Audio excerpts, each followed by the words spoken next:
¿Sí se ve? Muchas gracias. Sí se ve. Gracias. Bueno, inicié la grabación. Vamos a estar trabajando, como decíamos hace rato, sobre nociones de ciencia contemporánea respecto, una vez más, a cómo es que, pues, yo creo que, pues, arte, ciencia y filosofía, decíamos, pues, está cercana a las nociones de procesos, ha abandonado el objeto.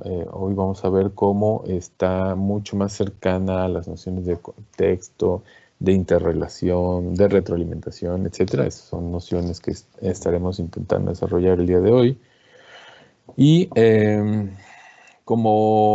bueno, me gusta mucho esta imagen de esta, al parecer es la Ciudad de México, colocada pues frente a su contexto, digamos, ¿no? Aparte de su contexto. Y se nos olvida siempre, pensamos mucho en esta idea de que pues la ciudad es una cosa artificial, que está lejos o fuera de la naturaleza, etcétera. Pero en realidad esto es una noción completamente falsa y pues artificial en sí misma. Al parecer, varios autores han insistido en la idea de que pues la ciudad está dentro de la naturaleza, no es una cosa separada, no es que nosotros seamos artificiales y no pertenezcamos a la naturaleza, o que incluso han llegado más lejos a decir que la naturaleza no existe, es que es una completa ficción, o sea, es una cosa de control para que nosotros como humanos podamos simplemente justificar el hecho de que somos lejanos, somos ajenos a ella y por lo tanto pues podamos controlarla, destruirla, cambiarla, modificarla a nuestro egoísta punto de vista, porque pues finalmente somos ajenos a ella, no somos lo mismo, no somos parte de lo mismo. Y es, al parecer, pues según varios autores, pues una noción pues no necesariamente correcta. Entonces, incluso se habla hoy en día de ecosistemas urbanos, por ejemplo, ¿no? El hecho de que pues seguimos conectados, lo sabemos, vivimos pues con animales, seguramente yo no sé en sus casas, pero pues aquí en mi casa pues llegan mariposas, llegan colibríes, tengo una perra, llegan gatos, hay lombrices, hay murciélagos, hay infinidad de aves, etcétera. O sea, no es, pues tengo plantas y aunque no tuviera, ¿no? Seguramente que en el techo, pues crecen, o en las banquetas, rompen el pavimento y crecen plantas porque aunque lo neguemos o aunque no lo pensemos así, pues finalmente estamos integrados dentro de los ecosistemas urbanos y pues entonces los animales, las plantas, nosotros mismos hemos aprendido a vivir en estos ecosistemas, adaptándonos a ellos, pero pues seguimos siendo parte de la naturaleza, ¿no? Por eso es que me gusta mucho pues comenzar con esta imagen y comienzo esta presentación con este plano de la ciudad de Jalapa. Y aquí hay una idea central que es importante pues recalcar.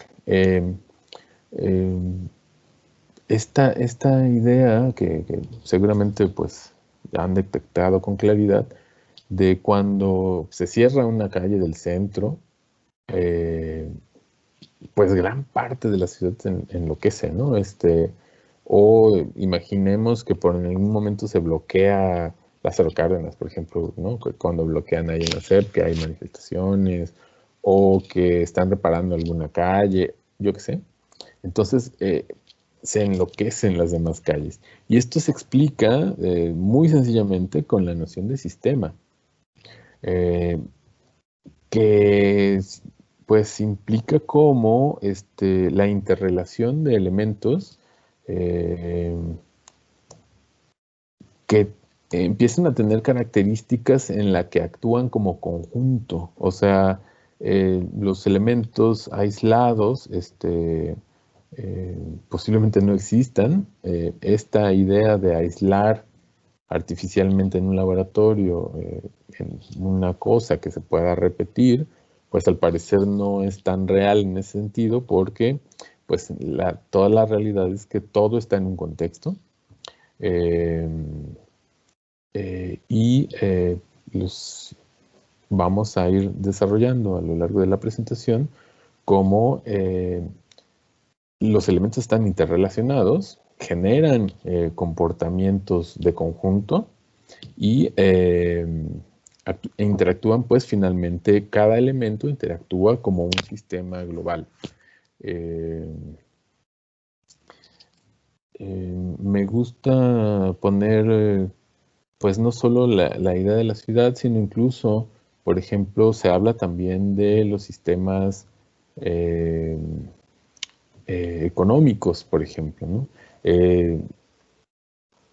Una forma de explicar el hecho de que si este señor se levanta en la mañana y anuncia que va a tomar medidas económicas contra tal país, o que se va a iniciar una guerra, o que, no sé, van a comprar tantos barriles de petróleo en no sé dónde, inmediatamente los mercados se afectan. Se afecta el mercado de Perú, se afecta el mercado de Grecia, se afecta el mercado chino, empieza a tener repercusiones porque este hombre anuncia algo. Y entonces, bueno, la forma de poder explicar esto es que finalmente estamos metidos dentro de sistemas. Esta idea, pues, de elementos interrelacionados que empiezan a generar patrones y que pues, se pueden reconocer a una escala mayor. Y esto nos lleva, pues, a entender que finalmente hay un enfoque contemporáneo en las ciencias que está centrado también en los procesos. Ya hablamos en la clase anterior respecto al tema de cómo el arte se ha aproximado mucho a la noción de procesos, ha abandonado el objeto, al menos el arte conceptual ha roto la idea del objeto artístico hecho a mano, cincelado, etcétera, por otras posibilidades, ha abandonado el objeto y ha abrazado posiblemente los procesos. Y con claridad creo que podemos también reconocerlo en la ciencia, como lo importante ahora, o el centro de gran parte de la investigación, está dada por los procesos. Vamos a... Me parece muy interesante esta cita del autor romántico William Blake, quien, como saben, pues era escritor y también dibujante. El artista, pues, un artista romántico, pues, bastante ambicioso. Me gusta mucho esta cita, que cita referencia a Fritjof Capra en su libro, que dice, Dios nos libre de la visión sencilla o de lo sencillo y del sueño de Newton. Esencialmente nos está diciendo que la ciencia clásica, la ciencia de las leyes que se cumplen, de la naturaleza, etcétera, es esencialmente pues una visión simplificada, sencilla de la naturaleza, y que en realidad pues la naturaleza es mucho más compleja de lo que se pensaba originalmente. Hay aquí una primera idea que pues de lo que yo he leído, de lo poco que sé y de lo poco que he investigado al respecto, mencionan algunos autores que justamente gran parte de este entendimiento de la naturaleza, de las ideas, y otra vez con naturaleza me refiero pues más bien al medio, como decíamos hace rato, pues es que posiblemente la naturaleza no exista como tal, ¿no? Es una visión ficticia o artificial. En realidad, pues pues como tal, más bien nos hablaríamos del mundo exterior, del contexto, de sus relaciones, etcétera. Bueno, decíamos que estas nociones de sistemas comenzaron, al parecer, en 1866 con este autor Ernst Haeckel, quien propone la idea de ecología, que es el estudio o la ciencia de las relaciones entre los organismos y su contexto, sus relaciones entre lo vivo y lo no vivo, digamos, ¿no? O entre lo vivo y todo lo otro vivo y lo no vivo. Digamos, por eso se habla tan abiertamente, pues, del organismo, los organismos y el mundo exterior, todo lo otro, digamos, ¿no? Y cómo hay relaciones. Se descubrió, entre otras cosas, por ejemplo, en el caso de las aves, ¿no? Que era complicado estudiar al ave en sí misma, sus patas, sus alas, su pico, eh, la forma en que se reproduce, lo que come, etcétera. Era difícil estudiarlo en sí mismo, o sea, como la ciencia normalmente lo hacía, que era como, cómo es este objeto aislado de la realidad, ¿no? De una manera analítica, o sea, analizando las partes. Lo que se descubre con la ecología al final es que es imposible estudiar las partes y lo que es necesario es estudiar el conjunto también. Entonces, porque estudiar al ave, por ejemplo, el pico del ave, implica pues de cierta manera que necesitamos saber qué come. O sea, la forma de entender el pico del ave es que el pico del ave está pensado desde lo que come y lo que come está dado por lo que está en el contexto. Las garras, las patas, el color, eh, su reproducción, todo está dado por el contexto. Está evolucionando constantemente, se están adaptando al contexto, etcétera, todos, inclusive nosotros mismos, pues, ¿no? Y entonces, pues de nuevo, lo importante, pues, no era entender el pico del ave, sino, pues, entender el pico del ave en relación con su mundo. Todo el mundo, por lo tanto, pues, tiene es importante para poder entender todo el contexto, todo el conjunto es importante para entender la parte. Y la parte, por supuesto, pues es parte del conjunto y se explican mutuamente. Dice abajo Fritjof Capra, en este texto que pues para mí ha sido más o menos importante, esta idea de que es el todo el que determina el comportamiento de las partes. Así, tal cual.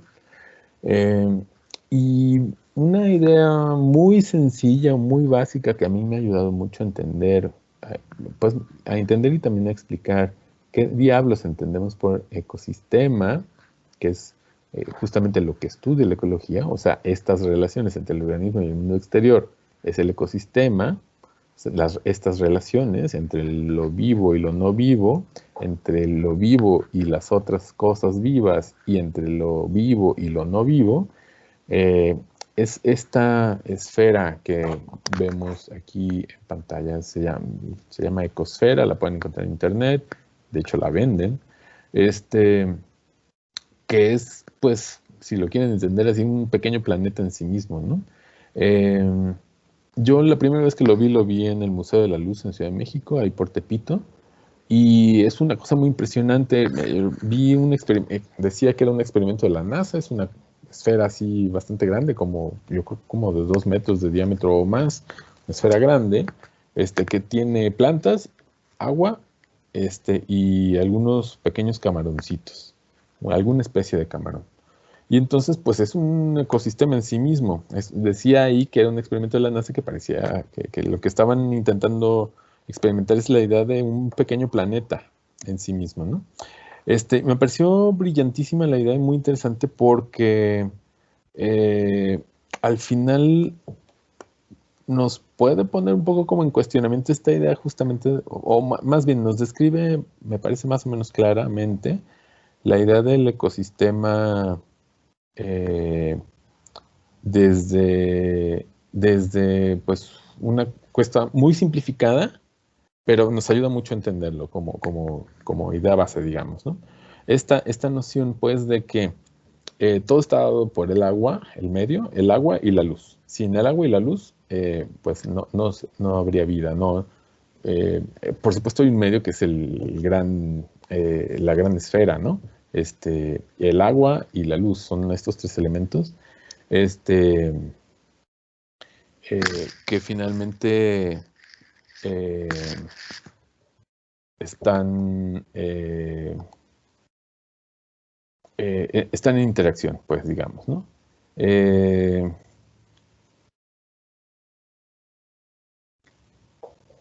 lo interesante es que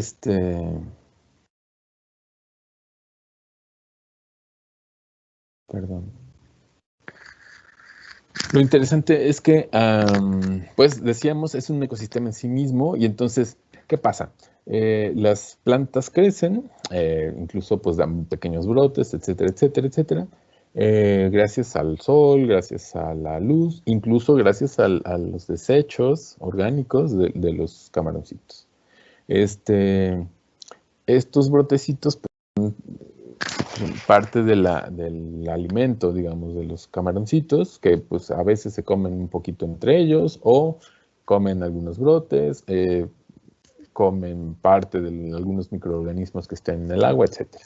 La planta, pues está viviendo gracias a la luz y al agua, pero pues también gracias a los mismos desechos de los camarones, las hojas que se caen o de las mismas ramitas que se caen y se pudren en el agua, etcétera. Entonces, digamos, la vida que se está generando ahí adentro, pues depende una de ellas.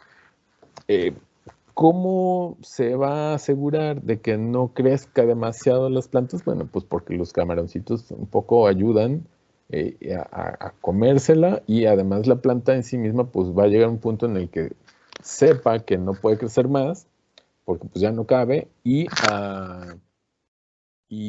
eso limite su crecimiento, que llega hasta cierto punto. Y lo mismo pasa con los camarones. Los camaroncitos no se reproducen, ni se reproducen, ni se reproducen porque deja de haber alimento suficiente. Incluso, pues, el hecho de que entre ellos mismos se coman, pues es que llega a haber un punto de estrés tan grande que pues se empiezan a comer unos a otros. Y entonces se autorregula. Es un tema muy importante, muy interesante. Entonces, hay varias ideas que hemos hablado aquí, ¿no? La noción de sistema, de un sistema que se autorregula, la necesidad de entender que lo vivo y lo no vivo está conectado. Podríamos pensar, pues, que al sol y al agua, pues, no le importa en absoluto, no tienen forma de entenderlo, ¿no? Si hay vida o no hay vida, pero son los medios, sin los cuales, pues, no habría vida, ¿no? O sea, si no hubiera agua aquí, pues, simplemente, pues, no habría vida, se mueren los camaroncitos y las plantas, pero lo mismo podríamos entender un poco al revés, ¿no? Pues, o sea, de nuevo, el medio es importante, por supuesto. Es importante lo no vivo, lo- lo no orgánico, digámoslo. Sí, por supuesto, es importantísimo. Pues sin eso no habría vida, simplemente. No habría un medio que lo contenga.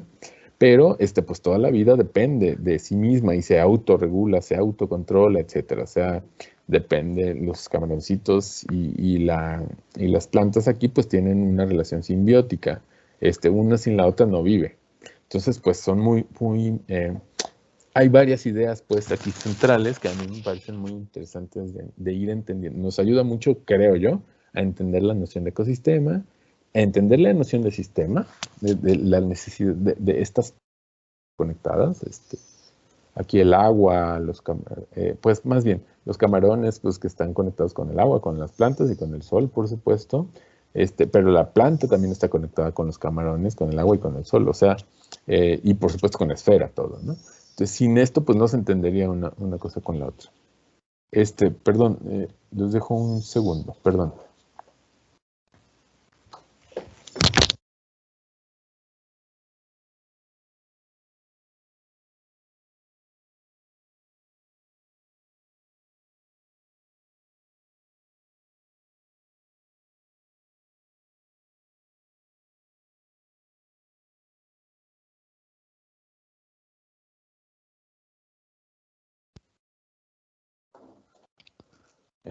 Disculpen, ya volví. Bien, bueno, entonces decíamos, pues hay un sistema, hay una serie de elementos que se interrelacionan entre sí y con su contexto. Su contexto, pues, son los otros seres vivos y el medio no vivo, digamos, ¿no? En biología o en ecología se llaman los elementos bióticos, o sea, los vivos, y los elementos abióticos, los que no están vivos. Y por supuesto hay energía, hay un medio que es el agua en este caso, etcétera. Bueno, hay otros elementos que son los elementos abióticos, pero bueno, ahí están pues planteados ahí. Esto nos lleva ya profundizando más en todas estas ideas, hay un planteamiento de que se llama la teoría general de sistemas. Es un amplio respecto al tema que hemos venido planteando de manera muy básica respecto a la necesidad de entender, de replantear la ciencia. Llegó un punto, decíamos hace rato, en el que la ciencia la ciencia clásica quedaba limitada finalmente por la necesidad de leyes, de tener unas causas y unos efectos, o sea que era causal, estaba hecha a base de causas, ¿no?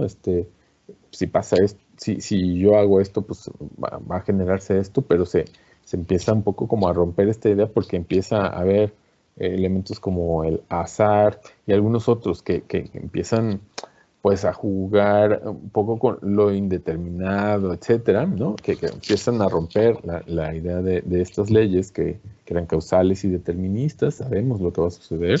Eso es lo que planteaba la ciencia clásica y al final poco se ha descubierto que no es verdad.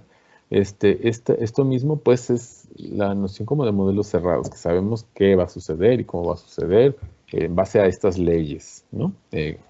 Si yo suelto esto, va a caer de cierta manera y va a pasar algo, así tal cual, ¿no? Sin embargo, pues de nuevo la teoría general de sistemas pues ha venido un poco como a sustituir algunas de estas ideas, a ponerlas en crisis y a hacer pues nuevos planteamientos al respecto. ¿Qué sucedía con la ciencia clásica? Pues además de esta idea de que es causal y determinista, que es de modelos cerrados, ahorita vamos a ir explicando un poco más a detalle la idea de modelos abiertos y cerrados. Se empezaba un poco como a hiperespecializar, ¿no? De repente había, pues, especialistas solamente en cierta parte de cierto animal de cierta región, ¿no? Por ejemplo. Y entonces, pero que dejaba de entenderse un poco como el todo, ¿no? Y entonces, la intención de la teoría general de sistemas es un poco como volver a intentar construir un modelo general de las ciencias en el que, pues de nuevo, esta parte pues pertenezca a un conjunto, a un todo, a esta noción de totalidad y complejidad, ¿no? Y en el que esta simplificación, ¿no? de las cosas se regrese a poder estudiar la complejidad. Cuando hablamos de complejidad no hablamos de una cosa que es difícil, ¿no? O es difícil de entender, sino hablamos de la noción de que las cuestiones están interrelacionadas y que forman sistemas. A eso nos referimos cuando hablamos de complejidad, ¿no? A la noción de su interrelación, de la noción de que hay un sistema, de que conforman un sistema, son parte de algo mayor, y hay, como veremos a continuación, pues distintas teorías que nos ayudan un poco como a construir estas nociones, y ahorita las vamos a ir desarrollando. Las bases de la teoría general de sistemas son pues la cibernética, las teorías de la información, la teoría de juegos, fractales y redes, la teoría de las catástrofes, física del caos y algunas otras ideas. La intención, y ahorita de nuevo vamos a ir desarrollando un poco de nuevo a nivel conceptual algunas de estas ideas. Intenta ser una teoría unificadora general, decíamos hace rato que de pasar de una ciencia hiperespecializada en cosas muy específicas, pues más bien esto intenta una vez más como ver la totalidad y el estudio de la interrelación de las mismas ciencias y de los elementos de la realidad, de la, de la naturaleza, si lo quieren entender así. La fuente originaria, como veíamos, pues es la biología, la ecología, ¿no? Esta noción de cómo pues todo está interconectado, todo tiene un contexto, todo tiene relación entre sí. No hay, pues, como tal, partes aisladas. Es difícil estudiar las cosas de manera aislada. Incluso esta misma noción de artificialidad de algo aislado de la realidad, pues es difícil de entender ahora. La teoría general de sistemas estudia los modelos abiertos. Cuando hablamos de modelos abiertos y cerrados, cuando hablamos de modelos abiertos son todos aquellos elementos que tienen una interrelación con su contexto. Ya sea de alimento, de energía, de información, de energía, etcétera. O sea, elementos que tienen interrelación con su contexto. De una manera súper simplificada y posiblemente no sé qué tan correcto sea, pero bueno, como de manera a lo mejor muy burda. Pero imaginemos, por ejemplo, la noción de un libro, ¿no? Un libro, pues, es una cosa que en algún momento se imprimió y bueno, pues a lo mejor yo le puedo rayar o tachar encima o ponerle cosas o pegarle cosas o arrancarle hojas, pero el libro ya está cerrado, ya está hecho, ya no se puede, pues a lo mejor se podría volver a imprimir y meterle otras hojas, pero como en sí mismo es una unidad y es un modelo cerrado, ya se imprimió y ya, ¿no? Sin embargo, por ejemplo, pongamos ahora una página de internet o Wikipedia o cualquier otra cosa así, y entonces pensemos la gran diferencia, ¿no? Pues es como una página en blanco, ¿no? Todo el tiempo puede modificarse, eh, eh, es interactiva en el sentido de que pues muchas personas pueden colaborar para su construcción,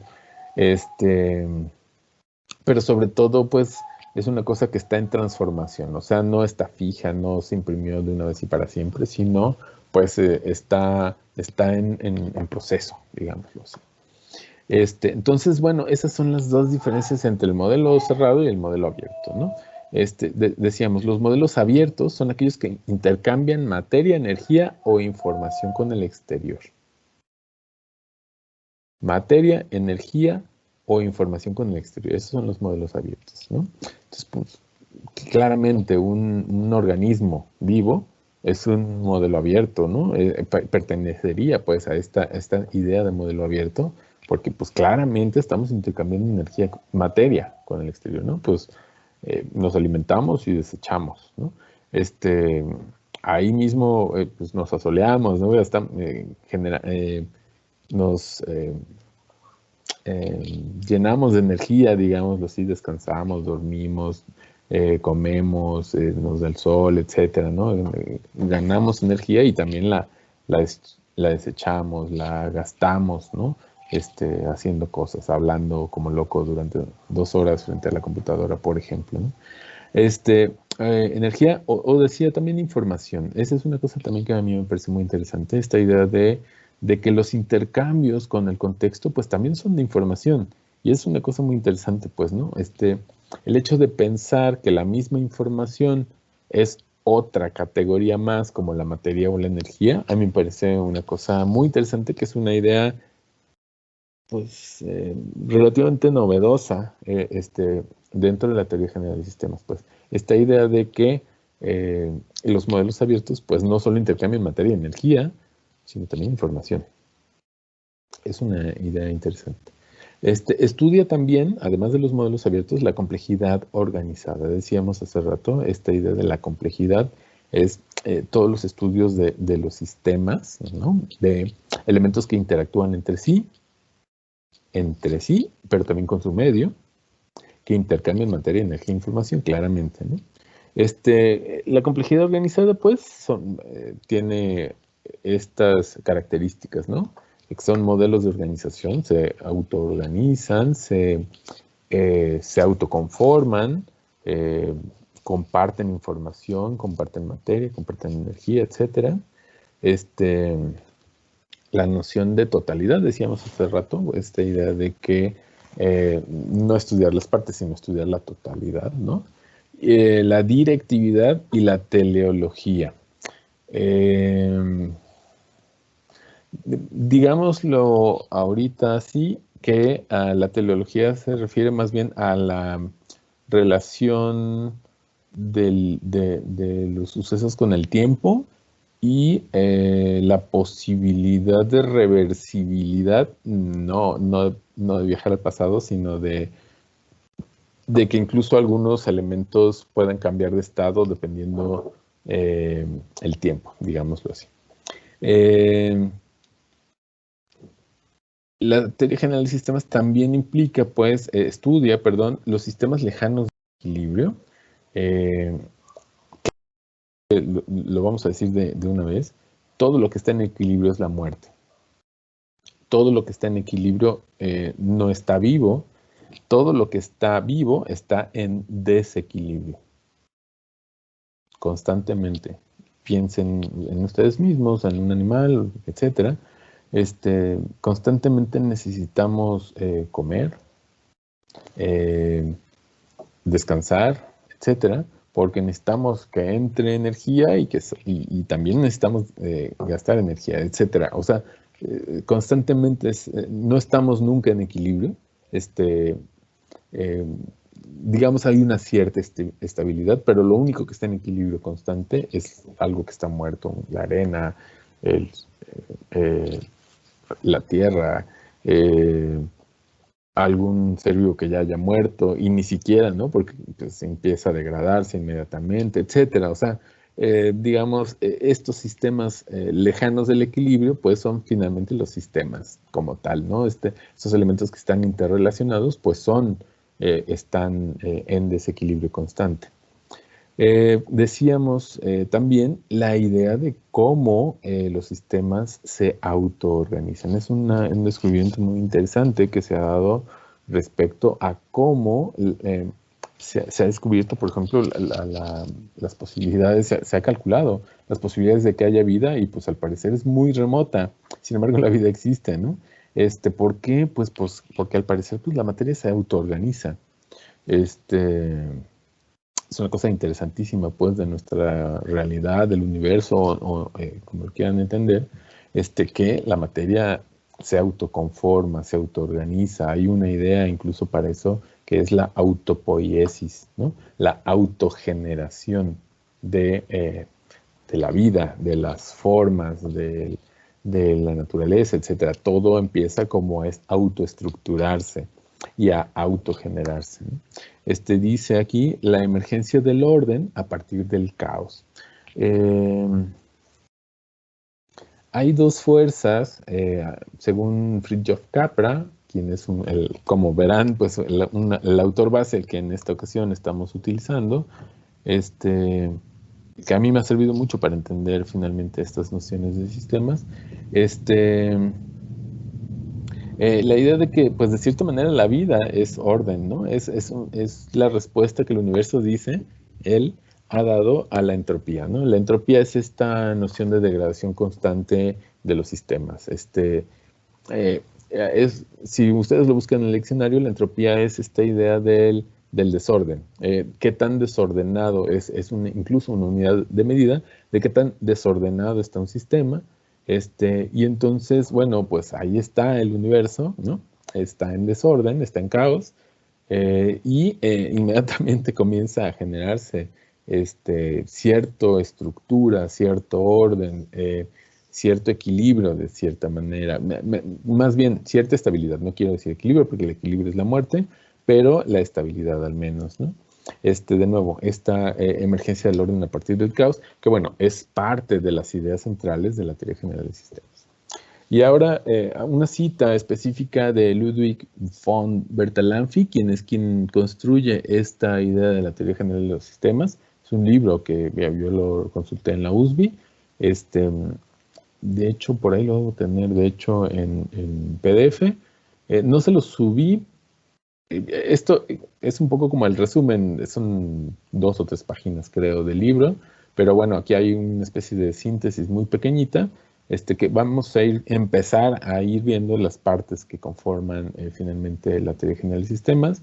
Les subí un libro que es un poco más básico, digámoslo así. Más básico no me refiero a que sea más sencillo, sino que es muy explicativo, muy fácil de leer, que es sistemas emergentes o que tienen en común las hormigas, el software, las ciudades y no sé qué más, de Steven Johnson. Es un libro que está subido en Eminus, que ustedes pueden revisar. Es relativamente, bueno, es fácil de leer, es muy sencillo y a mí me ha parecido muy interesante, me ha ayudado mucho a como a descubrir, pues, como a evolucionar, digamos, un poco también mis ideas. Se los recomiendo mucho la lectura. Sé que pues, nos acercamos peligrosamente a la recta final del semestre y por lo tanto, pues ahorita han de estar como locos con entregas de todo. Entonces, bueno, no es necesario que lo lean ahorita.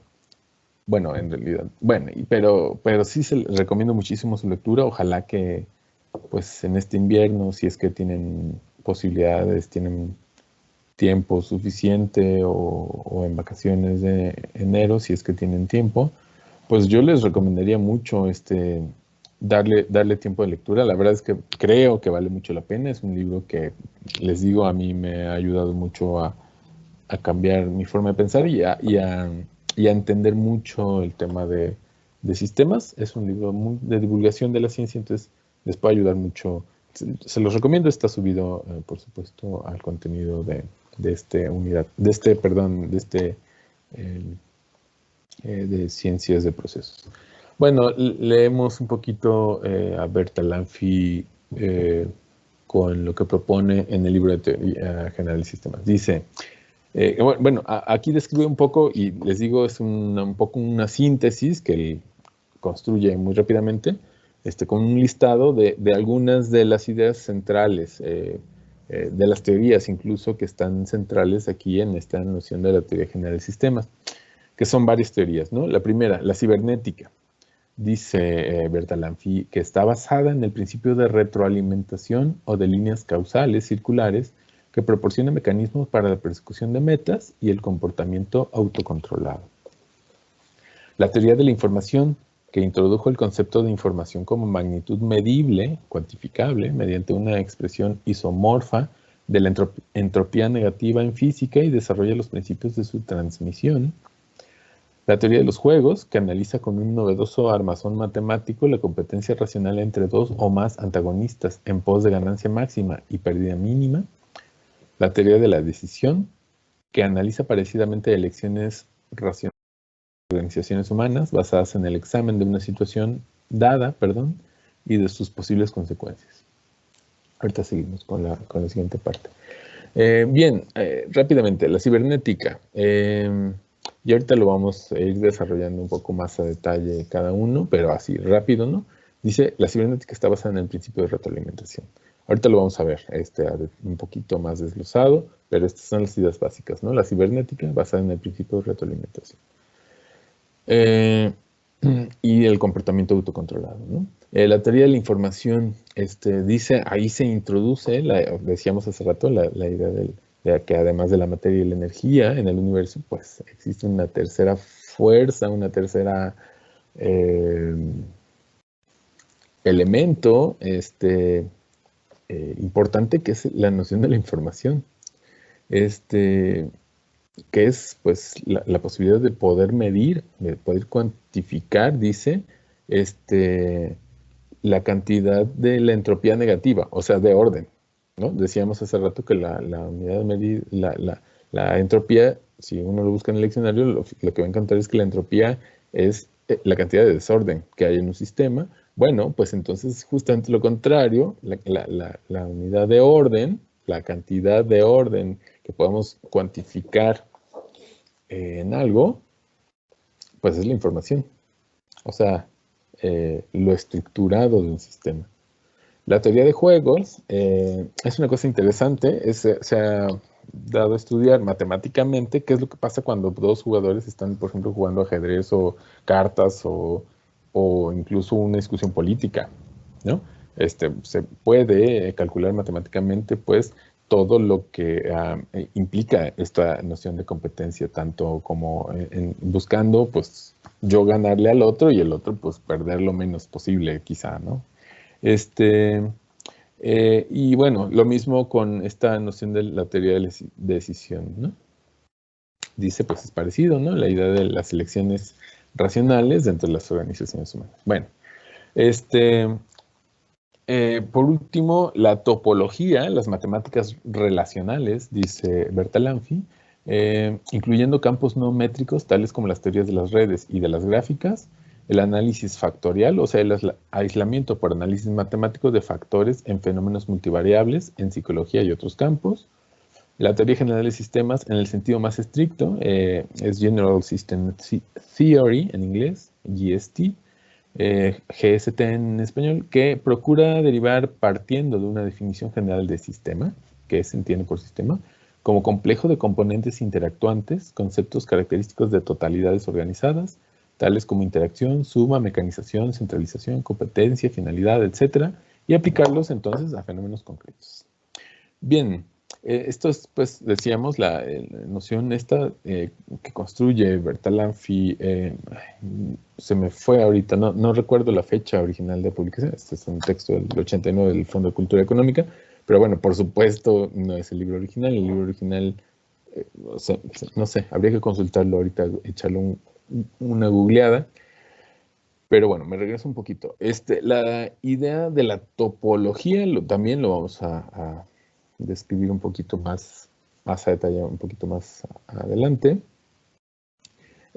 Pero bueno, hay ideas interesantísimas respecto a la noción de topología y ahorita vamos a ver por qué. Que bueno, por supuesto con claridad puede ser aplicado porque es un pensamiento geométrico además, entonces que ahorita lo revisaremos también como la noción de teoría de redes, la teoría de grafos, que vamos a ver un poquito más a detalle. Bueno, ya hablábamos hace rato, ¿no? De la noción de cómo, pues, en la ciudad, si eliminamos, se tapa una calle, una arteria de la ciudad, pues se congestiona horriblemente otra parte, ¿no? Esto lo veíamos hace un minuto. Bueno, muchas estas ideas esencialmente son centradas, decíamos, en Fritjof Capra. Tiene un libro que se llama... Caramba, se me fue ahorita el nombre. Lo busco, se los comparto en un momento. Le insisto que tengo el libro por ahí también se los podría compartir. Estoy googleando de Capra. La trama de la vida, perdón. Se llama La trama de la vida. Bueno, hay varias ideas ahí relacionadas con esta noción, con estas nociones de complejidad, de sistemas, etcétera, que es la noción, por ejemplo, de metabolismo, que se puede entender desde los sistemas vivos, ¿no? Desde, pues, como un árbol, un animalito, nosotros, incluso una ciudad, está en contexto, depende del contexto. Por ejemplo, pues yo ahorita tengo calor, aquí en mi casa pues tengo calor, está haciendo mucho sol y yo estoy sudando, ¿no? Y entonces el hecho de que mi metabolismo, ¿no?, esté detectando que hace calor, mi piel la detecta, ¿no? Pues seguramente también la lengua, la respiración, etcétera, detecta que hace calor. Inmediatamente pues mis órganos hacen lo necesario para que yo sude, ¿no? Que es pues que me estoy adaptando al contexto. El metabolismo finalmente es este sistema en el cual pues se procura que los organismos pues estén en relación con el medio y pues estén constantemente pues autopreservándose. Pues el hecho de que yo sude pues es útil para mi cuerpo porque me mantiene la temperatura a un nivel aceptable, ¿no? Pues si subiera demasiado la temperatura, ustedes lo saben, pues de repente pues se me fríe el cerebro o me empiezan a fallar los órganos o lo que sea, ¿no? No lo sé, no sé qué pase, pero bueno, algo así supongo. Y entonces, eh, pues justamente mi cuerpo está buscando conservar mi vida, ¿no? Y entonces constantemente se está autorregulando. Es esta noción de metabolismo. Y por supuesto le pasa a los árboles, le pasa a cualquier organismo vivo que tiene metabolismos, ¿no? Decíamos, ya explicamos un poco la noción de entropía, cómo es la unidad de medida del desorden en el sistema. Y se habla de entropía desde esta idea de que todo se descubre con la idea de que todos los sistemas constantemente se están gastando, toda la energía se está gastando, hay un residuo constantemente, y entonces se está perdiendo, pues esta noción de desorden pues es finalmente la que en algún momento nos llevará a la muerte, ¿no? Y decíamos hace rato, llegará a la noción de estabilidad total, ¿no? Y esta estabilidad total pues es finalmente pues la muerte, ya no hay más, ¿no? Más allá. Es claro que, pues, por supuesto, esta idea de la interrelación de los organismos con su medio, pues es esta idea de interacción, ¿no? Estamos constantemente interactuando. Por supuesto, pues está relacionada con la noción de adaptación, ¿no? Uno se adapta, cualquiera nos adaptamos al contexto, al medio, al frío, al calor, a la necesidad de alimentación, etc. Todo el tiempo estamos intentando adaptarnos, ¿no? Y hay retroalimentación, por supuesto, ¿no? Si hace viento, si hace frío, si hace calor, si tengo hambre, si tengo sueño, etcétera, pues constantemente estoy pues en retroalimentación y también en autorregulación. Y decíamos hace rato pues la idea de que la materia se autoorganiza. Está esta noción pues a la derecha de sistemas abiertos. Ya un poco de manera muy burda explicábamos la idea de un modelo abierto, de un sistema abierto, ¿no? Decíamos, los sistemas pues son elementos que interactúan entre sí, elementos, y con elementos me refiero pues a seres vivos o incluso a sistemas económicos, decíamos hace rato, sistemas sociales, etcétera. Por eso es que se habla de elementos, no se habla de seres vivos solamente, porque esta misma teoría pues se ha llevado a la economía y se ha llevado a la sociología o al estudio de la sociedad, se ha llevado a lo artificial, pues a ciertas nociones artificiales, etcétera. Entonces, por eso es que se habla de elementos y no solo de seres vivos. Entonces, bueno, son estos, ya decíamos, pues, como estos elementos están en interrelación unos con otros y en interrelación con su contexto. La idea de la emergencia es esta noción, y lo decíamos hace rato, de cómo hay patrones que se empiezan a detectar. Si uno estudia, pues seguramente una sola hormiga, por ejemplo, pues a lo mejor su comportamiento no le parezca nada regular, pero si estudiamos el conjunto de las hormigas, podemos detectar que están sucediendo ahí ciertas actividades y entonces empezamos a encontrar, pues, que los sistemas tienen características que podemos detectar a una escala superior. A eso se le llama, pues, detectar patrones, le llamamos, pues, la emergencia. Estamos encontrando, pues, que empiezan a repetirse ciertos patrones, se pueden detectar, decíamos, a una escala más grande. Por ejemplo, si estudiamos una hormiga sola, pues decíamos, pues a lo mejor no le encontramos mucho sentido. Pues si lo encontramos, si vemos si pudiéramos estudiar completamente al mismo tiempo todo el hormiguero, veríamos patrones, encontraríamos cómo es que se está estructurando de una manera adaptativa constantemente, ¿no? Empiezan a aparecer, a emerger, pues, patrones, relaciones entre los mismos elementos y entre su contexto, pero si crecemos esa escala, pues incluso puede ser que un hormiguero pues esté incluso en lucha o en interrelación con otros hormigueros, con otras especies de hormigas o de otro tipo de animales. Entonces, bueno, otra vez empiezan a aparecer patrones. Esta aparición de patrones es lo que llamamos emergencia, ¿no? Emergen, pues, patrones, emergen, podemos empezar a reconocer, pues, ciertas eh,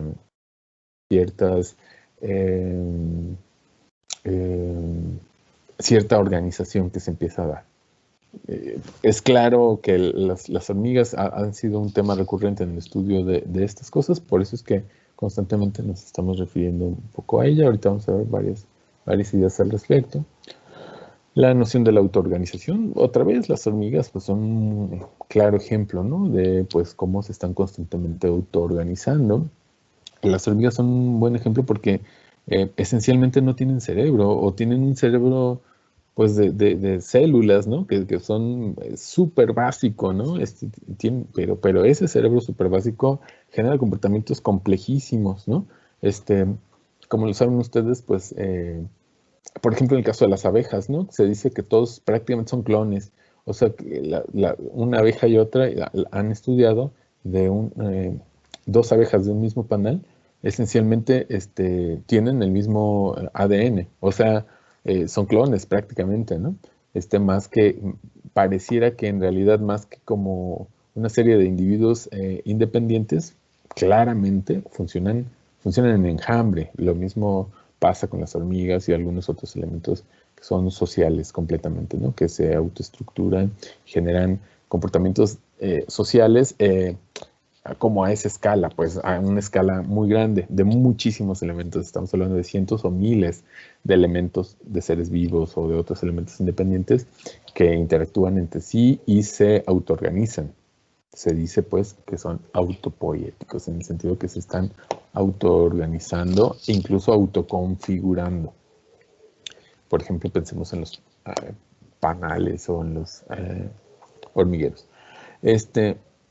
Son estructuras disipativas, se dice, que no son lineales.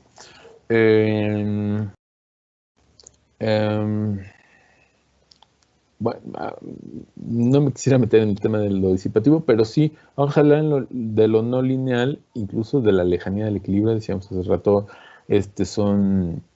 decíamos cuando se alcanza el equilibrio, pues es que está muerto el elemento, pero pues constantemente se está adaptando, está interactuando con su contexto. No son lineales en el sentido, pues también de que no es un modelo cerrado, por eso es que se habla de no linealidad, ¿no? Entonces, hay emergencia, o sea, constantemente se están adaptando, se están reconfigurando, etcétera. Por eso es que se habla de no linealidad, incluso no linealidad en el sentido, pues, de la ciencia clásica, ¿no? En el que pues, se podían repetir los experimentos porque pues, se creía que siempre iba a haber causa y efecto, cuando, pues, no necesariamente. Nos dice Fritjof Capra. Perdón, hablábamos también, me faltó decir, el tema de los hiperciclos, la noción de que hay bucles de retroalimentación, lo que se llama ciclos catalíticos, que están relacionados incluso con la noción de la alimentación, sí, pero incluso de se me va el nombre, perdón, me adelanto, de la cibernética, perdón. Esta idea de que pues son sistemas autoorganizados, ¿no? Que se están autoalimentando, digámoslo así, por decirlo de una manera muy, muy sencilla. Nos dice Fritjof Capra en la cita abajo, sabemos hoy que la mayoría de los organismos no solo son miembros de comunidades ecológicas, sino que también complejos ecosistemas en sí mismos. A lo largo de miles de millones de años de evolución, múltiples especies han ido tejiendo comunidades tan estrechas que el sistema se asemeja a un enorme multicriatural organismo. No sé si lo sepan, pero pues dentro de nosotros viven bacterias, muchas bacterias. Incluso se dice que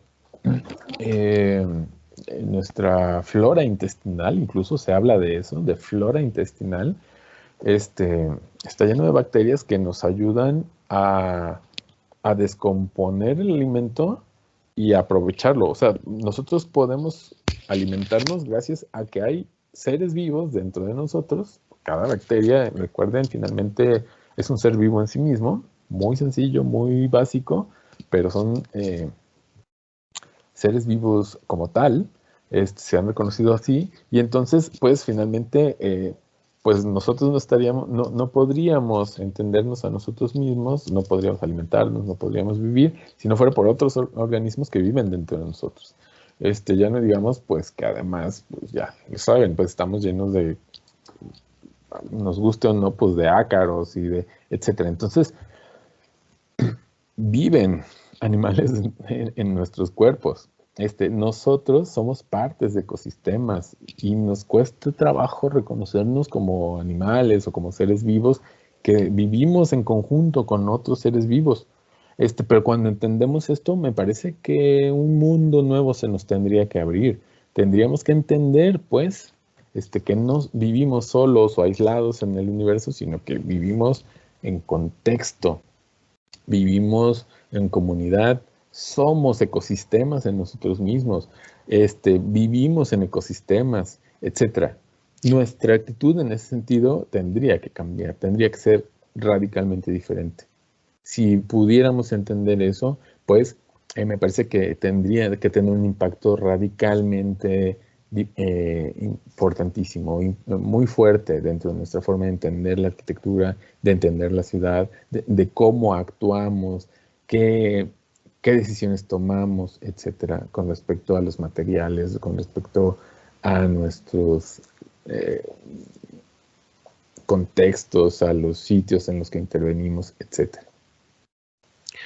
Estudiemos ahora esta idea de cibernética, que también es una idea pues relativamente antigua, del 48, Norbert Wiener, quien nos habla de la cibernética. Dice Gregory Bateson respecto a la cibernética, es una rama de las matemáticas que los problemas de control, recursividad e información.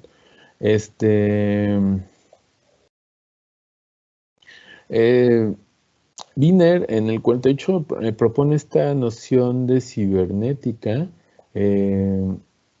que nosotros constantemente relacionamos con la idea de, pues no lo sé, de sistemas muy avanzados o incluso hasta robots, etcétera, cuando en realidad la cibernética se refiere a sistemas que se autorregulan. Es tan sencillo como eso. Tan sencillo y tan complicado al mismo tiempo como eso. Una fábrica, por ejemplo, claramente es un sistema cibernético artificial, así se conoce o así se entiende, se ha clasificado de tal manera. Es un sistema cibernético.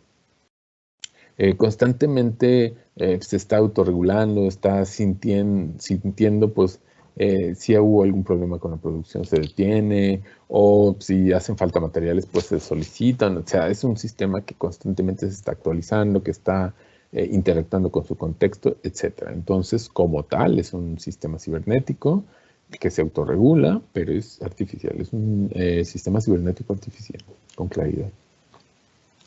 El segundo de los sistemas cibernéticos son los sociales.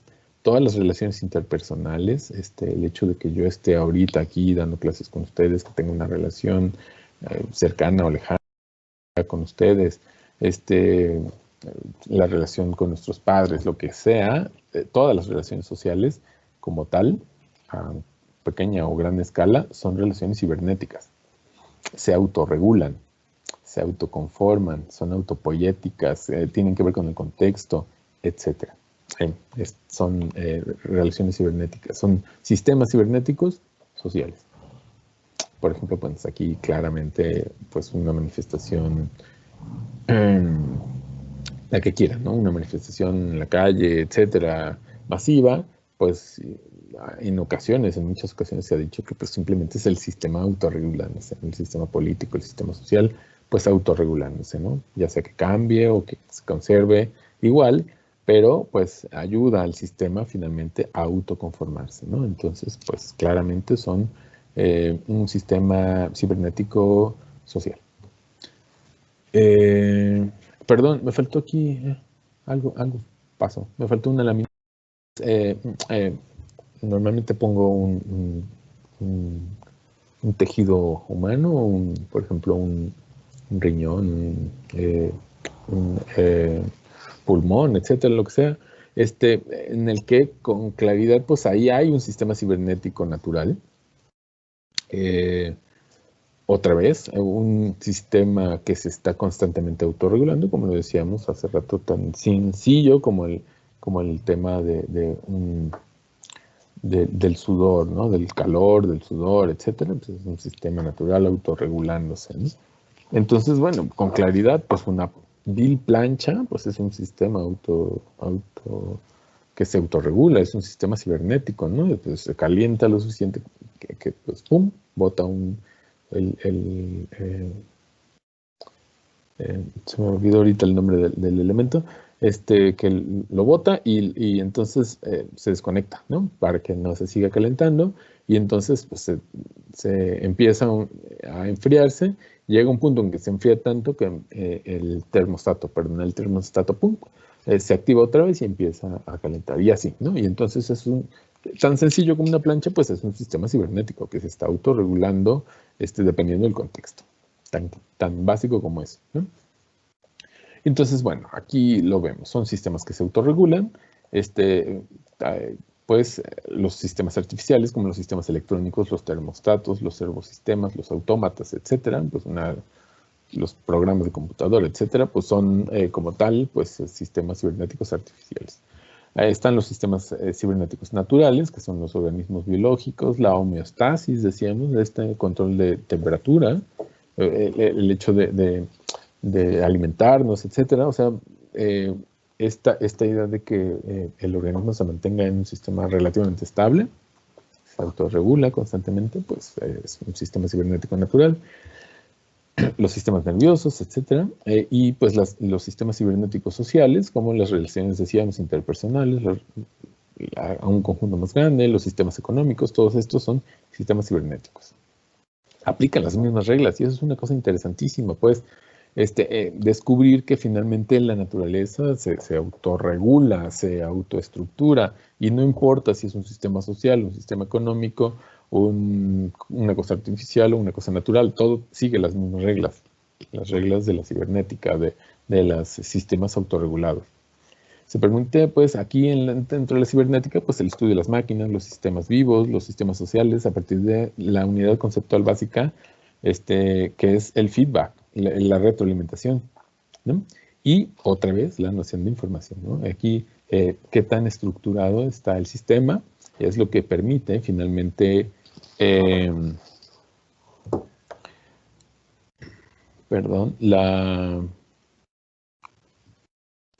poder, pues, cuantificar, digamos, y entender sobre todo la noción de cibernética.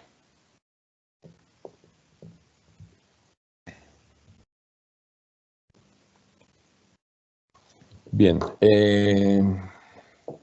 continuamos. Pues hay muchas aquí nociones relacionadas y que nos ayudan un poco a entender estas nociones alrededor de la teoría de sistemas. Por ejemplo, la noción de evolución, ¿no? Con claridad, pues, estamos hablando de un proceso, ¿no? En el que, pues, ya no se los tengo que explicar esto, pues ya lo saben todos. Dice Norbert Wiener, quien propone la idea de la cibernética, pues dice, no somos materia perdurable, sino pautas, ¿no? Patrones que se perpetúan a sí mismos, ¿no? Esta idea, pues, ¿no? De elementos que evolucionan, y no solamente los seres vivos, por supuesto, ¿no? Aquí lo que vemos, pues, es la evolución de los lenguajes. Otra vez, ¿no? Los sistemas sociales, el lenguaje, que son sistemas sociales, o entra dentro de la categoría de un sistema cibernético social, evolucionan. Evoluciona en sí mismo, y hay raíces, y va cambiando, y se va autoestructurando, etc. Se ha aplicado estas nociones incluso en la misma arquitectura. Aquí hay un mapa de Charles Jencks de los 60s que aparece en el libro de... Ay, lo acabo de ver hace unos días. Se llama Arquitecturas Modernas o alguna cosa así se llama el libro. Y entonces, bueno, él propone pues estas logical, idealist, self-conscious, intuitive, activist y unself-conscious 80% of environment, en el cual pues él propone varias líneas de pensamiento relativamente modernas, ¿no? En el que pues se fueron evolucionando, conectando entre sí, ahí hay autores, ¿no? Adentro de estas ideas, etcétera. Y entonces pues hay líneas evolutivas. Dentro de la misma historia de la arquitectura se ha aplicado la noción de evolución, etcétera. O sea, no hace falta pues seguir insistiendo en la noción de que los sistemas cibernéticos, o sea, autorregulados, pues se han aplicado pues al lenguaje, a la historia, a los seres vivos, etcétera. Eso es una cosa muy interesante, pues la idea de que todos estos se puedan entender como seres vivos que están en evolución. Una otra noción interesantísima es la noción de topología. La topología es el estudio de la geometría en transformación. Estudiar cómo una forma se transforma en otra. Por ejemplo, el estudio de una ola es una cosa que no es cuantificable, digamos, a un nivel geométrico, digamos, de X, Y, Z, de una geometría cartesiana, sino se requeriría, pues, justamente los estudios de la geometría topológica para entender cómo es que una forma evoluciona y se transforma en el tiempo. Es una geometría evolutiva, es una geometría del tiempo. Es una cosa muy interesante de entender, ¿no?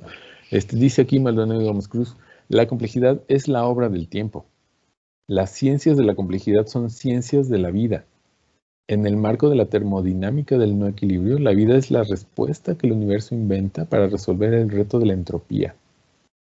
Cualquiera que sea el orden existente, siempre inevitablemente se romperá para a partir del desequilibrio constituir un equilibrio de mayor complejidad.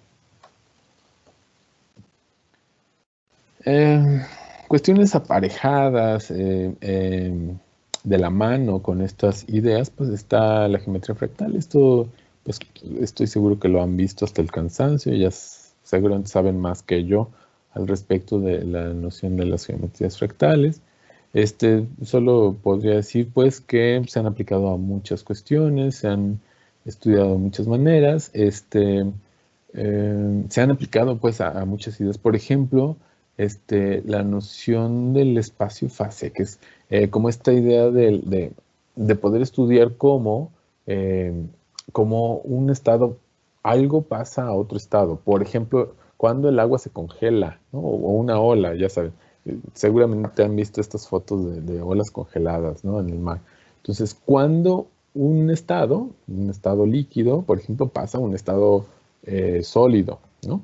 ¿En qué momento hay este cambio de espacio-fase que se llama así en la ciencia, ¿no? El espacio-fase, pues, es esta manera de representar un sistema dinámico. Es un sistema que está en transformación.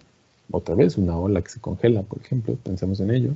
Consiste en la construcción de un espacio que tiene tantas dimensiones como el número de variables necesarias para especificar el estado del sistema original.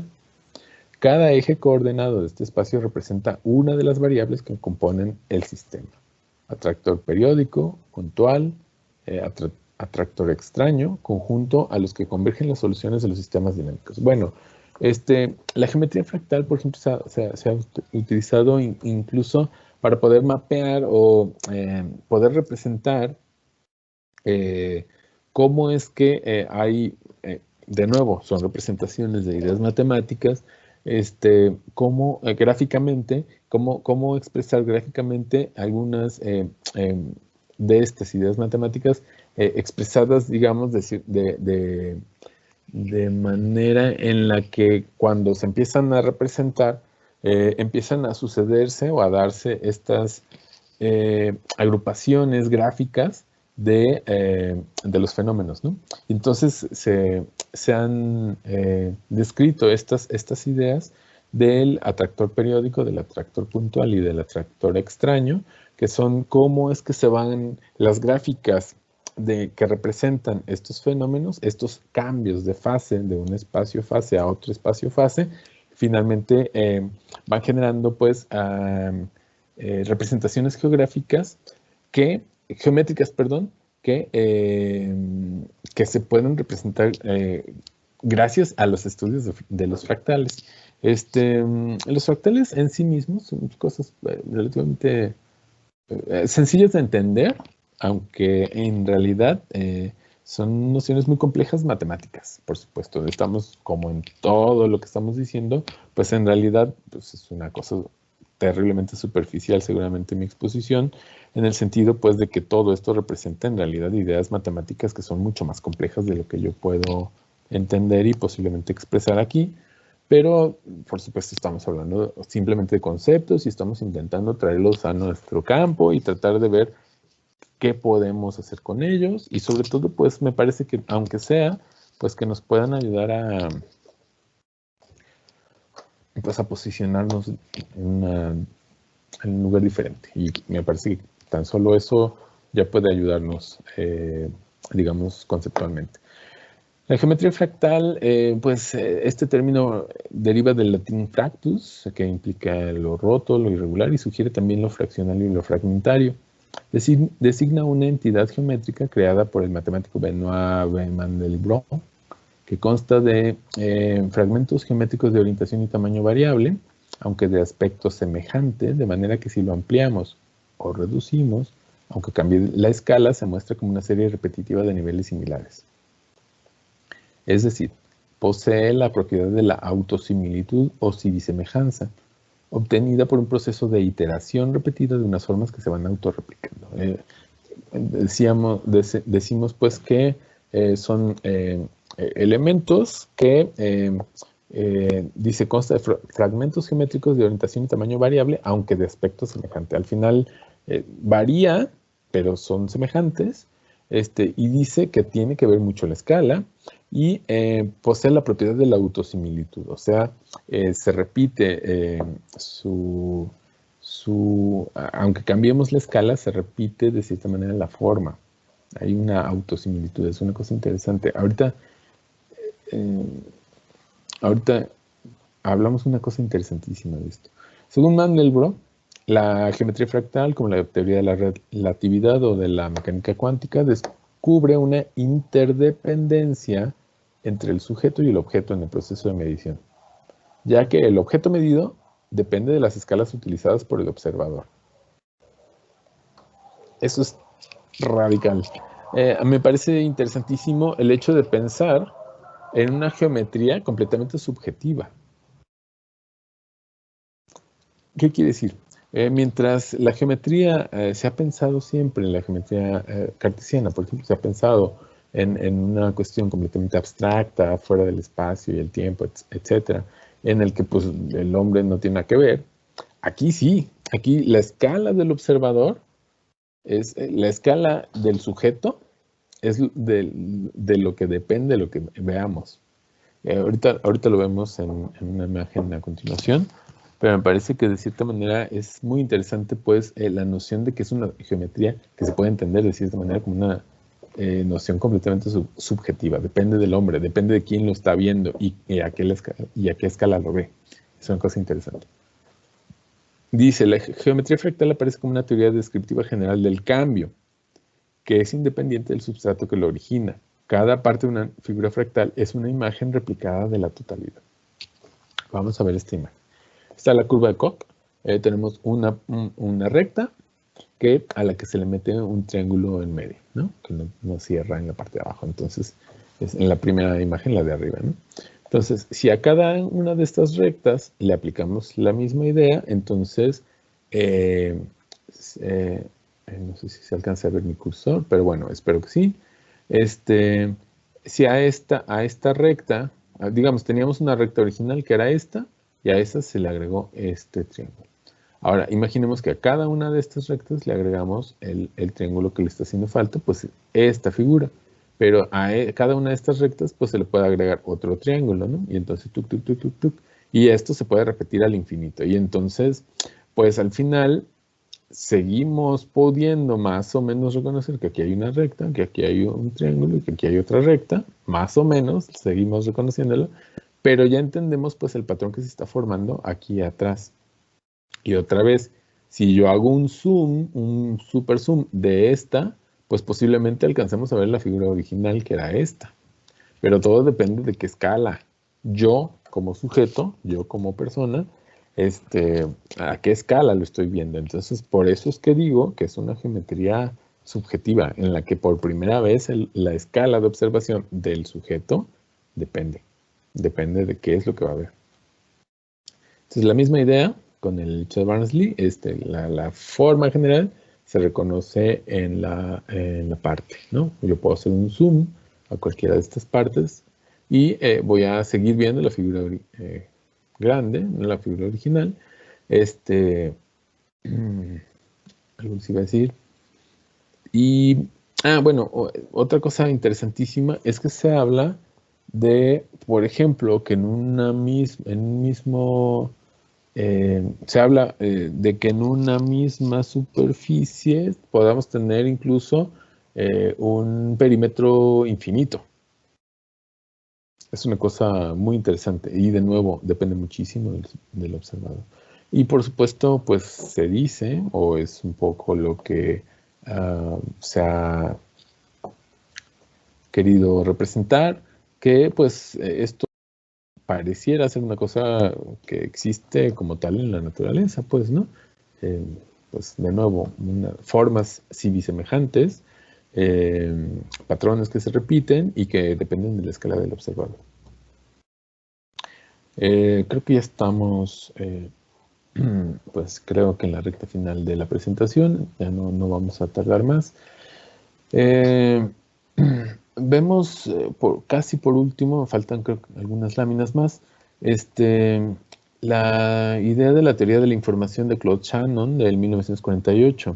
Esta nace por la necesidad de empezar ya saben ustedes que desde 1800 se empieza pues a transmitir con telégrafo y algunas otras elementos, y entonces empieza a suceder y pues empieza a crecer la cantidad de información que necesita ser transmitida y empieza a estudiarse como una cosa importante y seria a nivel matemático, la necesidad de pues estudiar cómo realizar la transmisión de la información de manera más eficiente, lo que implica que se empezó a conceptualizar la información como una, pues decíamos hace rato, como un elemento más de del universo, pues, ¿no? Entonces, dice Claude Shannon en el 48, el efecto del ruido en el canal y los ahorros posibles debidos a la estructura estadística del mensaje original y debido a la naturaleza de los destinos finales de la información. El problema fundamental de la comunicación es que reproducir en un punto exacta o aproximadamente un mensaje seleccionado desde otro punto. Pues de nuevo, ¿no? El tema de cómo reproducir de manera exacta o aproximada un mensaje generado desde otro lugar, ¿no? Pues decíamos además que para la cibernética, la noción de sistemas, de la emergencia, de la autoorganización, etcétera, de la autopoiesis, pues esta idea de la información comienza a entenderse ahora como lo contrario, como la unidad de orden, decíamos, ¿no? Qué tan estructurado está el sistema, a diferencia, pues decíamos, de la idea del desorden, ¿no? Del caos que conforma, que está presente en un sistema dado, ¿no? Por otro lado, tenemos la teoría de juegos, de nuevo, que es otro de las teorías matemáticas que están en juego, que se han trabajado y pues en este caso es del 44, con von Neumann y Morgenstern del 1944, la teoría de juegos, que es un área de la matemática aplicada que utiliza modelos para estudiar interacciones en estructuras formalizadas de incentivos, ¿no? Si decíamos hace rato, pues el hecho de cómo graficar, cómo poder estudiar el interés entre dos elementos que están luchando entre sí.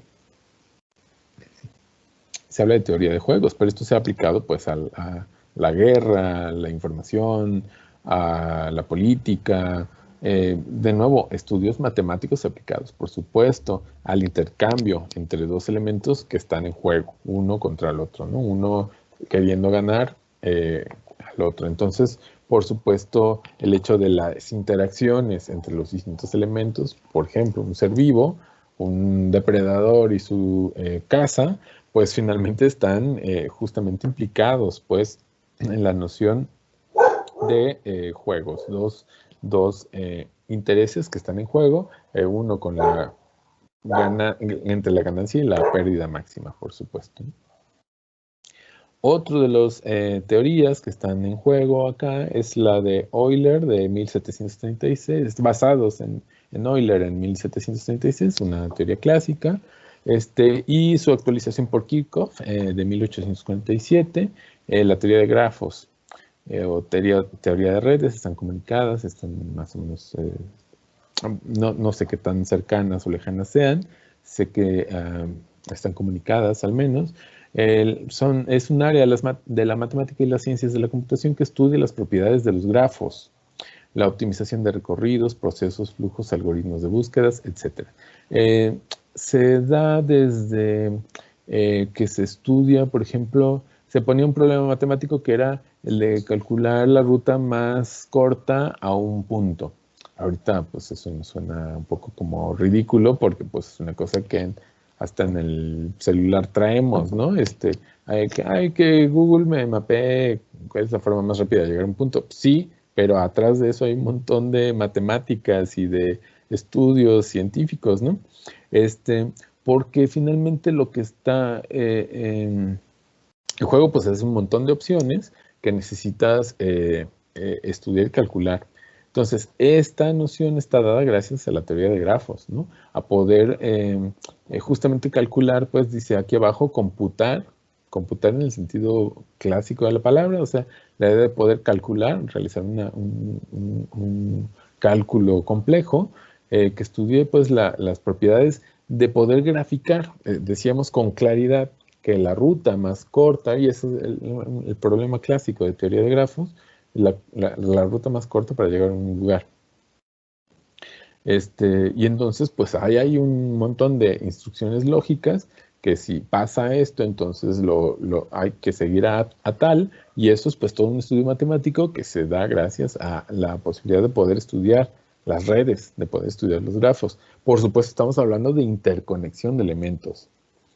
Decíamos que con claridad, pues que los sistemas están dados gracias a la interrelación, esencialmente las redes de elementos que están interactuando, que incluso están en lucha, ¿no? Como veíamos en la teoría de juegos, o que transmiten información, como veíamos con la teoría de información de Shannon, un poquito más arriba.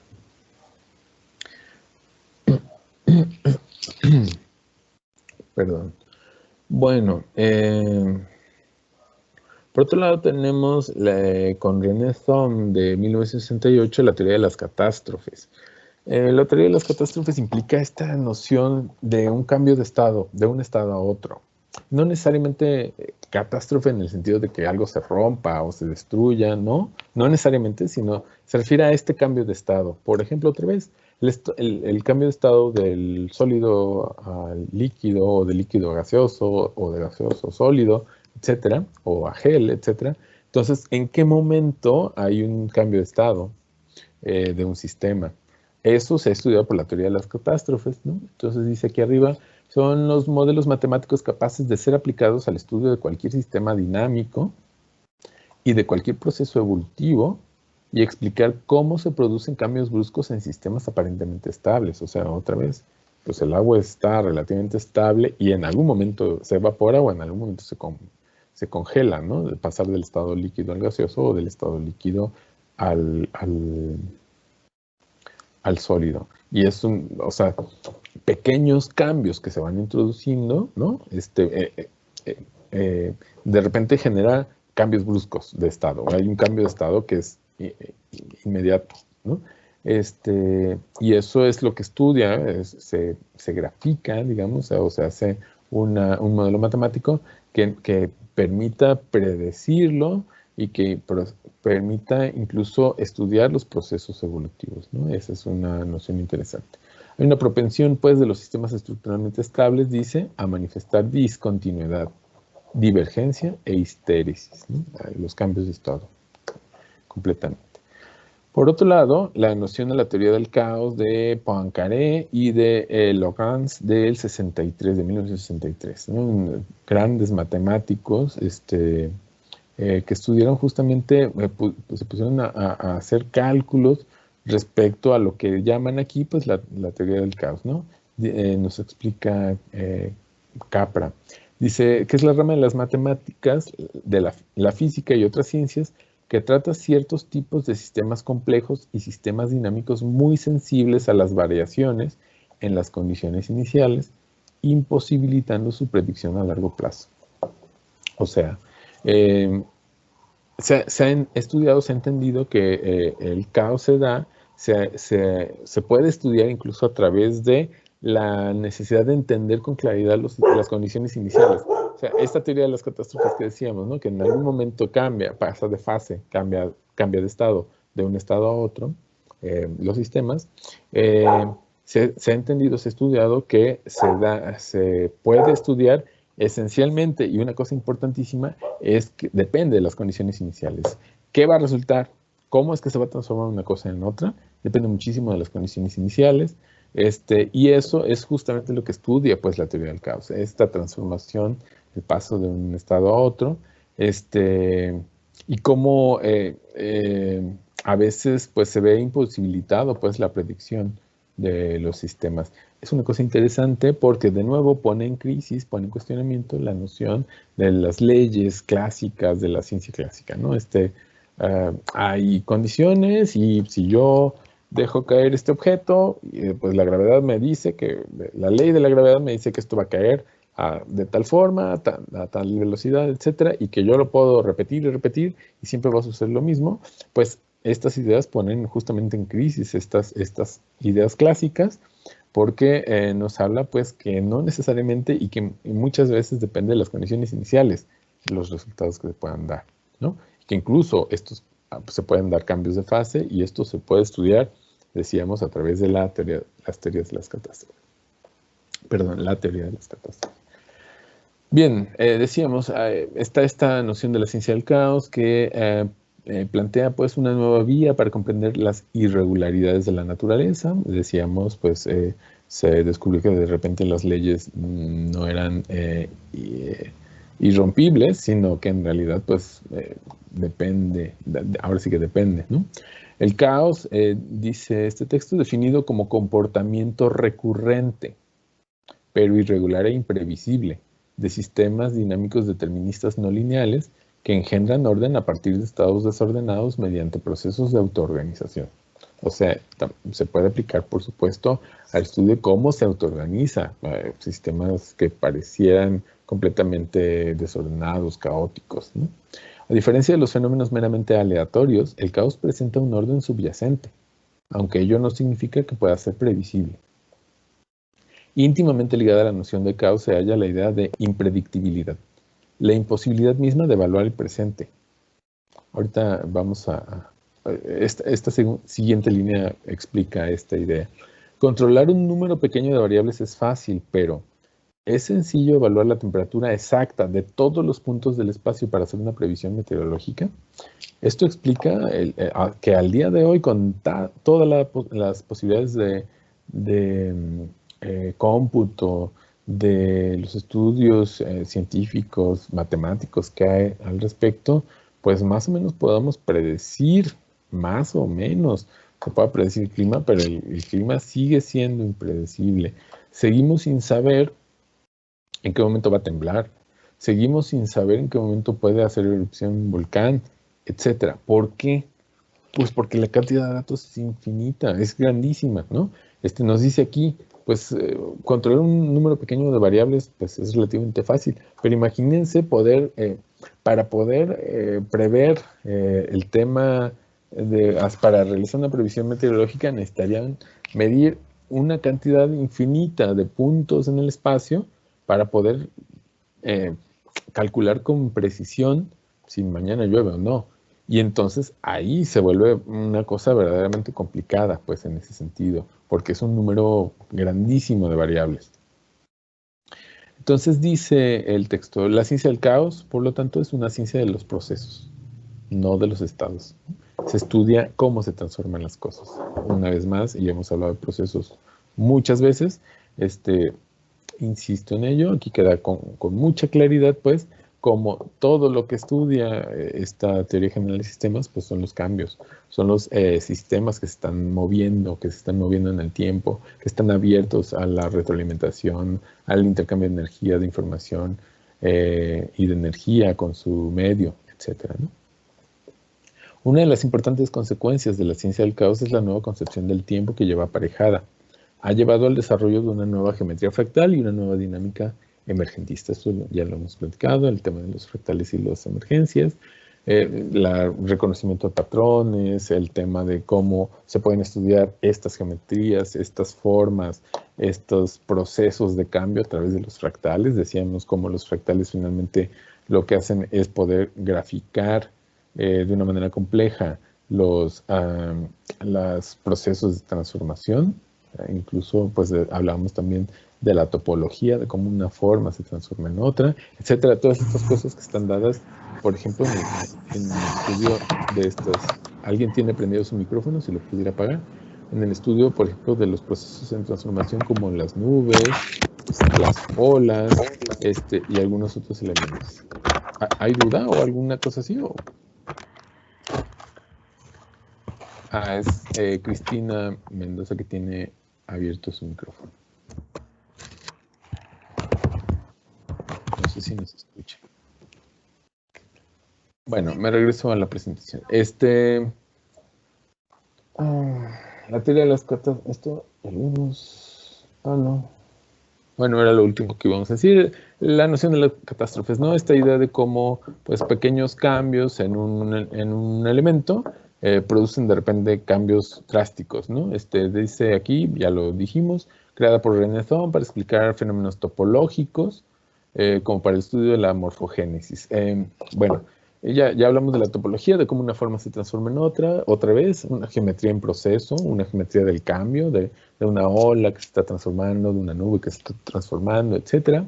Pero incluso para el estudio de la morfogénesis es el estudio de, por ejemplo, el caso de los embriones, que se transforman como unas células, saben que se tienen que transformar en un caballo, por ejemplo, un embrión de caballo, pues sabe que se tiene que generar la forma, ¿no? Cómo es que se va transformando la forma hasta llegar a generarse un caballo completo en sí mismo, ¿no? Eso es justamente el estudio de la morfogénesis, que es estudios científicos respecto al tema de la generación de la forma como tal, ¿no?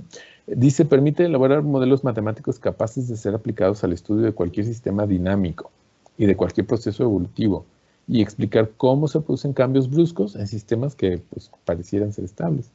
Una variación continua, pequeños cambios en los parámetros que rigen un sistema ocasiona una ruptura o pliegue de pérdida de su equilibrio para pasar a otro estado. La noción misma de catástrofe abre una nueva perspectiva en la concepción del orden y de la continuidad, dice el texto. En la ciencia se considera que el universo está ordenado y que los experimentos pueden repetirse, de forma que en parecidas condiciones se obtienen parecidos resultados. Ahora bien, pequeñas alteraciones en los parámetros en los que se realizan tales experiencias pueden ocasionar súbitos cambios o catástrofes. Un tipo nuevo de modelo de teoría que rompe el discurso de la tecnociencia orientada al dominio de la naturaleza para exponer una ciencia orientada más bien hacia la comprensión e inteligibilidad de la naturaleza. O sea, estudiar la naturaleza como tal, desde la tecnociencia orientada al dominio, más bien a pues cómo se puede comprender, cómo podemos entender los procesos naturales. Su aspecto cualitativo le emparenta con los aspectos fundamentales del pensamiento de Aristóteles y con el afán de de crear una teoría del mundo fundada no en el número, sino en el continuo, ¿no? No en la separación de los elementos, sino cómo podemos estudiar los continuos. Perdón, me ha faltado decir que todas estas láminas que vienen así con los puntitos, lo saqué todo de un diccionario de filosofía, eh, que pues me ha ayudado mucho pues también a entender pues todas estas temáticas. Es el diccionario de filosofía Herder. Bien. Bueno, de nuevo decíamos hace rato, pues, cómo pequeños cambios, pues, en las condiciones, por ejemplo, pues, del magma, de presión, de las placas del movimiento de las placas internas de la Tierra, etcétera, pues, de repente, estos pequeños cambios que son literalmente, pues, a veces de centímetros, etcétera, ¿no? Se van desplazando, se van moviendo y, pum, de repente se generan pues, erupciones, el nacimiento de un volcán, etcétera, ¿no? Estos, digamos, pequeños cambios que se van introduciendo en un sistema que de repente generan catástrofes, insisto, no en el sentido como de destrucción o de ruptura, sino más bien pues de cambios de fase, ¿no? De cambios de estado, de un estado a otro estado, ¿no? Pues lo mismo, ¿no? ¿Dónde va a caer un rayo? Pues son el tipo de estudios matemáticos, pues, ¿no? Que requiere esta noción, ¿no? De que de repente pequeños cambios en un sistema producen cambios de fase, pasar de un estado a otro. Creo que esta es la última lámina. Perdón, estamos terminando la clase. También decía hace rato que gran parte de este texto pues, está basado en el libro de Fritjof Capra de 1998, que se llama La trama de la vida. Seguramente, bueno, esta es la edición que yo tengo, la del 98, pero seguramente el texto debe ser previo, por supuesto. El texto original. Bueno, Capra habla, y esta es una lámina que a mí me gusta mucho, me parece súper interesante, porque él plantea pues que hay algunos cambios de pensamiento que son importantes de entender. Y con esta lámina me gusta terminar porque creo que finalmente aplican para muchas cosas, no únicamente digamos, aquí lo que aplica es un cambio de pensamiento, y es una cosa interesante desde el punto de vista de los cambios de la ciencia y cómo ha afectado seguramente a otras formas de pensamiento como la filosofía, el arte y otras, ¿no? Nos habla, pues, por ejemplo, de la noción de autopoiesis, ¿no? Esta idea de la autoorganización, de la autoconformación, de cómo la materia se autoorganiza, etcétera. Lo hemos venido diciendo en toda la presentación. Hay un cambio también de pensamiento desde los fundamentos a la red. Antes se pensaba en que incluso el conocimiento pues tiene una base, ¿no? O sea, dice Capra que se pensaba como un edificio, ¿no? Que tiene cimientos o fundamentos y de ahí se van construyendo sobre esos conocimientos otras cosas, cuando pues esto no es ni lineal ni jerárquico, ¿no? Sino en realidad es una red.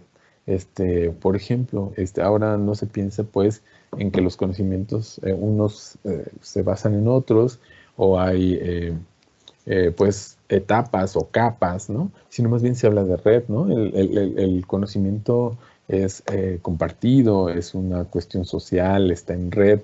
Entonces, pues en ese mismo sentido es que se habla del pensamiento lineal contra el pensamiento no lineal, ¿no? Un pensamiento rígido, clásico, vertical, jerárquico, ¿no? Sería esta noción de un pensamiento lineal. Ahora, para pensar en un pensamiento no lineal, en un pensamiento en red. Se habla también de la idea del análisis y de la idea de la síntesis, lo hemos planteado ya. Antes se hablaba de esta idea de la necesidad, pues, de poder abrir, ¿no? Yo, ¿cómo voy a estudiar un ave? Pues la voy a desarmar, ¿no? Le voy a quitar el pico, le voy a quitar las alas, las plumas, voy a estudiar los huesos, voy a sacar las tripas, voy a ver qué partes tiene. Y gracias a poder desarmarlo, pues ahora puedo entender sus partes. Ahora soy capaz de restituirlo, de integrar todo el conocimiento, porque ya lo separé, ya lo entendí. Sí, pero esta idea de analizar implica que finalmente lo estamos haciendo fuera o sea, como un elemento aislado, cuando en realidad pues necesitamos entender el conjunto. Y entonces, en ese sentido es que se habla de un pensamiento reduccionista, ¿no? Eh, eh, abstracto, simplificado, contra un pensamiento holístico, pensar en el conjunto, que es el que verdaderamente puede explicar todas las partes posiblemente, ¿no? Se hablaba también antes, previamente, de la idea del imperio de la razón, ¿no? La necesidad de cómo olvidar, pues, finalmente los sentimientos, la intuición, el arte y esas cosas aburridas y tontas que no tienen sentido, ¿no? Porque lo que necesitábamos era un pensamiento racional, puro, abstracto, limpio, que es lo que tendría que ordenar el universo.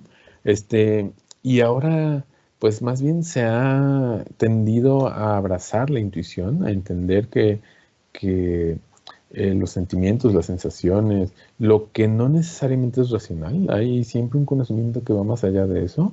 Por ejemplo, el conocimiento del efecto artístico, de la intención artística, ahí hay un conocimiento que no es transmitible. Es difícil explicar las sensaciones o explicar una pieza artística. ¿Cómo la transmites? Pues solamente viviéndola, actuándola, escuchando la pieza, escuchando la música, viendo la pieza en acción, etcétera, ¿no? Y ahí hay un conocimiento que se transmite. O sea, hay un conocimiento más allá de la razón, que es esta noción intuitiva. Entonces, es importante, se ha abrazado ahora también en esta época. Me quedan 5 minutos.